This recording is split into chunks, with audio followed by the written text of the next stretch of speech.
Supreme court आज मुल्क से बगावत के कानून यानी आईपीसी की दफा 124A की कानूनी हैसियत को चैलेंज करने वाली अर्जी पर समाअत करने वाला है।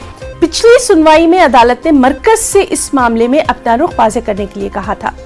एडिटर्स गिल्ड ऑफ इंडिया और साबिक फौजी ऑफिसर्स ने अर्जियां दाखिल की हैं। पिछली समाअत जुलाई 2021 में हुई थी, जिसमें अदालत ने नौ आबादियाती दौर के इस ताज़ीराती कानून के गलत इस्तेमाल पर तशवीश का इजहार किया था। अदालत ने समाअत के दौरान यह भी कहा था कि सेडिशन कानून का मकसद आजादी की तहरीक को दबाना था। तो बेहद अहम, सीधे रुख करेंगे हमारे साथी सुशील पांडे का। सुशील, काफी अहम माना जा रहा है आज की इस सुप्रीम कोर्ट में होने वाली सुनवाई को, आपसे तफसीलात चाहेंगे।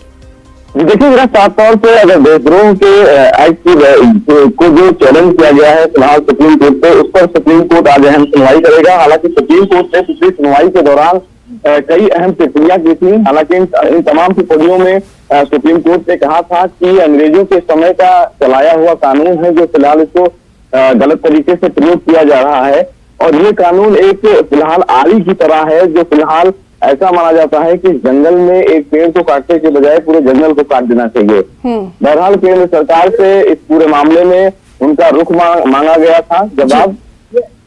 तो अब आप देखना बेहद अहम होगा कि आज फिलहाल इस पूरे मामले में जो सेंट्रल गवर्नमेंट है वो सुप्रीम कोर्ट में अपना क्या कुछ जवाब देती है। लेकिन सबसे महत्वपूर्ण बात इस मामले में ये है कि सुप्रीम कोर्ट ने जिन तमाम 4 याचिकाओं पर आप सुनवाई करनी है, जिसमें एडिटर गिल्ड की याचिका है, मेजर अवनीत कुमार की याचिका है, तो ऐसे 4 याचिकाएं बिना दाखिल की गई हैं जिन पर सुप्रीम कोर्ट सुनवाई करने वाला है। लेकिन सुप्रीम कोर्ट ने ही इस पूरे कानून को लेकर चिंता जाहिर की थी। ये कहा था कि क्यों ना इस कानून को खत्म कर देना चाहिए।